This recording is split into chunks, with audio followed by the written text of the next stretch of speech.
ఎన్నికల కౌంటింగ్ ప్రారంభమైంది. ఇప్పటి వరకు పోల్స్ చూసుకుంటే గనక ఎగ్జిట్ పోల్స్ కి దాదాపు దగ్గరగా ఉన్నట్టుగా ఇప్పటి వరకు అయితే మనకు కనిపిస్తోంది. ఆల్రెడీ టీడీపీ లీడింగ్ లో ఉంది, వైసీపీ వెనకంజలో ఉన్నట్లుగా మనకి ఇప్పటి వరకు ఉన్న కౌంటింగ్ ను బట్టి తెలుస్తోంది.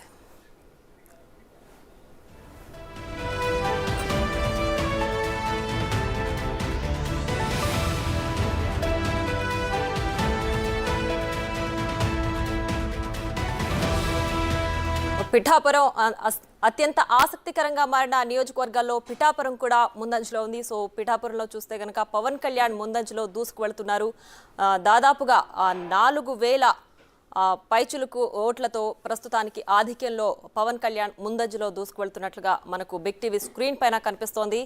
ఏపీలో అత్యంత ఆసక్తికరమైన ఎన్నికలు ఈసారి జరుగుతున్నాయని కూడా మనం ముఖ్యంగా చెప్పుకోవచ్చు.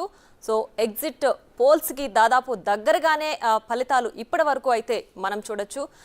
టీడీపీ ఆధిక్యంలో కనిపిస్తోంది, కూటమి ముందంజలో పరుగులు పెడుతున్న దృశ్యాలైతే మనం బిగ్ టీవీ స్క్రీన్ పైన చూడొచ్చు.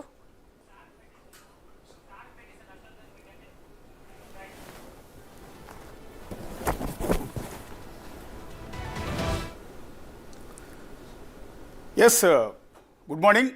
ప్రియా అప్డేట్ ఇచ్చారు. ఇప్పటికే కూటమి లీడ్లో ఉన్నట్టుగా ఇప్పటి వరకు ఉన్న అప్డేట్స్ ప్రకారం ఒక చిన్న డిస్క్లైమర్ అయితే బిగ్ టీవీ తరఫున మీ అందరికీ కూడా చెప్తూ ఉన్నాం. చాలామంది అత్యుత్సాహంతో కొన్ని టీవీ ఛానళ్ళలో ఈపాటికే ఒక 40-50 ఛానల్ నియోజకవర్గాల్లో కొన్ని పార్టీలు లీడ్లో ఉన్నట్టు, కొన్ని పార్టీలు వెనుకబడి ఉన్నట్టు వేసేస్తూ ఉన్నారు తొందరపాటుతో. నిజానికి బిగ్ టీవీ అలాంటి ప్రయోగాలు చేయటం లేదు. ఎందుకు అంటే ఉదయం 8 గంటలకి కౌంటింగ్ ప్రక్రియ స్టార్ట్ అవుతుంది. ముందుగా పోస్టల్ బ్యాలెట్లన్నింటినీ తీసుకొచ్చిన తర్వాత దాన్ని కట్టలు కట్టడం అనేది ఒక గంట ప్రక్రియ ఉంటుంది. అందువల్ల ఇమ్మీడియట్గా వితిన్ సెకండ్స్లో పోస్టల్ బ్యాలెట్ ఓట్ల ఫలితాలు రావటం అనేది అసాధ్యం. రెండోది, ఈవీఎంలన్నీ కరెక్ట్గా 8 గంటలకి సెక్యూరిటీతో కలిసి స్ట్రాంగ్ రూముల నుంచి కౌంటింగ్ కేంద్రాలకి తీసుకురావటం అనే ప్రక్రియ స్టార్ట్ అవుతుంది. తీసుకొచ్చిన తర్వాత దానికి పవర్ కనెక్షన్ ఇవ్వటం కావచ్చు, అంతా సెగ్రిగేట్ చేయటం కావచ్చు, ఏజెంట్లందరికీ చూపించడం కావచ్చు, అధికారులంతా ప్రాసెస్ స్టార్ట్ చేయడానికి కనీసం 8:15, 8:20 వరకు మొదలవుతూ ఉంటుంది. సో ఇంత జరుగుతుంటే ప్రస్తుతం టైం అయితే 9:04 అయింది. ఈలోపు 30-40 నియోజకవర్గాల ఫలితాలు రావటం అనేది అసాధ్యం. అది చూసే వ్యూయర్స్ని తప్పుదోవ పట్టించడం. మేము అలాంటి ప్రయోగాలు చేయం. ఉన్నది ఉన్నట్టుగా ఖచ్చితంగా మా రిపోర్టర్స్ అక్కడ నుంచి ఎక్కడైతే కౌంటింగ్ కేంద్రాల నుంచి ఇచ్చిన ఇన్పుట్స్ అన్నింటినీ బేస్ చేసుకుని వాటన్నిటిని ఇక్కడున్న మా సీనియర్ సిబ్బంది అంతా కూడా మొత్తం చెక్ చేసి వెరిఫై చేసిన తర్వాత మాత్రమే మేము బిగ్ టీవీలో ఆ స్క్రీన్ మీద కనపడే అప్డేట్స్ అన్నీ కూడా ఇస్తుంటాం. ప్రస్తుతానికి ఇప్పటి వరకు వచ్చిన అప్డేట్స్ ప్రకారం అయితే దాదాపు 9 స్థానాల్లో దాదాపు 29 స్థానాల్లో కూటమి లీడింగ్లో ఉన్నట్టుగా, అది పోస్టల్ బ్యాలెట్లు కావచ్చు, ఈవీఎం కావచ్చు, మొదటి రౌండ్ ఫలితాలను బట్టి 29 స్థానాల్లో కూటమి అంటే టీడీపీ, జనసేన, బీజేపీ కూటమి లీడింగ్లో ఉన్నట్టుగా తెలుస్తుంది. అందులో కూటమిలో మెజార్టీ టీడీపీ అభ్యర్థులు ఎక్కువగా ఆధిక్యంలో ఉన్నట్టుగా తెలుస్తుంది. 2 స్థానాల్లో వైసీపీ ఆధిక్యంలో ఉన్నట్టుగా కనిపిస్తుంది. ఇందాక కొలీగ్ ప్రియా కూడా చెప్పారు, ఎగ్జిట్ పోల్స్కి దగ్గరగా ఈ ఫలితాలు మనకు కనిపిస్తున్నాయని.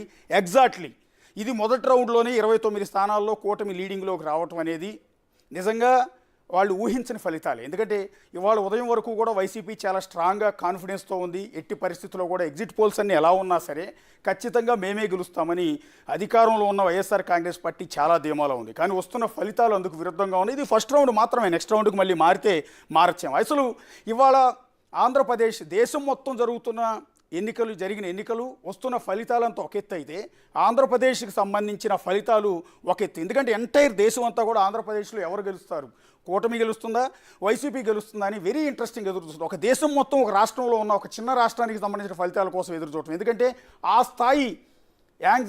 స్థాయి ఎగ్జైట్మెంట్ అనేది ఇక్కడ క్రియేట్ అయింది. ఇక్కడున్న పొలిటికల్ నేపథ్యం కావచ్చు, ఇక్కడ అధికార ప్రతిపక్ష పార్టీల మధ్య ఉన్న ఆధిపత్య పోరు కావచ్చు, ఇటు బీజేపీ టీడీపీతో అలయన్స్ కావటం కావచ్చు, వీటన్నిటి నేపథ్యంలో ఇక్కడ ఆంధ్రప్రదేశ్ ఫలితాలకు సంబంధించి వెరీ ఇంట్రెస్టింగ్ ఉంది. దేశం మొత్తం లోక్సభ ఎన్నికలు ఉన్నాయి, కానీ అక్కడ ఎన్డీఏ ఆల్రెడీ గెలిచేస్తుందని ఎగ్జిట్ పోల్స్ అని గెలిచి చెప్పేసిన నేపథ్యంలో దాని మీద కంటే కూడా ఆంధ్రప్రదేశ్లో ఎవరు గెలుస్తారన్న సస్పెన్స్, దాని మీద ఇంట్రెస్ట్ క్రియేట్ అయింది. అందుకే ఉదయం నుంచి కూడా జనాలందరూ టీవీలకు అతుక్కుపోయి ఉన్నారు.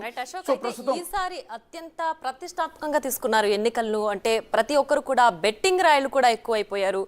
ఇళ్ల స్థలాలు కావచ్చు, ఫ్లాట్లు కావచ్చు, అంటే బెట్టింగ్లకి దేనికి వెనకాడకుండా చాలా ప్రతిష్టాత్మకంగా తీసుకొని ఈసారి మాదే మాదే గెలుపు అని రెండు వర్గాలు కూడా ఎక్కువ ఉత్సాహంతో ఉన్నారని కూడా ఈసారి మనం చూస్తున్నాం. ఖచ్చితంగా. అంటే ఇందాక నేను చెప్పినట్టుగా దేశం మొత్తం ఆంధ్రప్రదేశ్ రిజల్ట్ వైపు చూస్తుంది. ఇక్కడ ఎవరు గెలుస్తారు, వైసీపీ గెలుస్తుందా, టీడీపీ అలయన్స్ గెలుస్తుందా అని.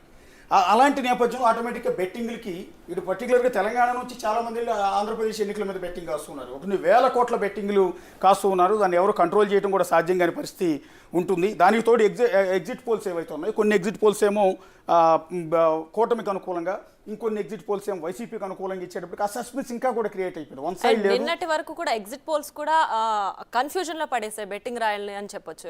ఇప్పుడు వచ్చిన మళ్ళీ ఫలితాలు రౌండ్లు మారే కొద్ది కూడా ఆ బెట్టింగ్ రాయల్కి ఇంకొంచెం ఎక్సైట్మెంట్ యాడ్ చేస్తున్నట్టు కనిపిస్తోంది. ఎందుకంటే ఒక్కొక్క రౌండ్ కి ఎవరు ఆధిక్యంలో ఉన్నారు, ఎవరు ఓపెన్ చేస్తున్నారు అకౌంట్ అనేది చాలా ఉత్కంఠగా కనిపిస్తోంది.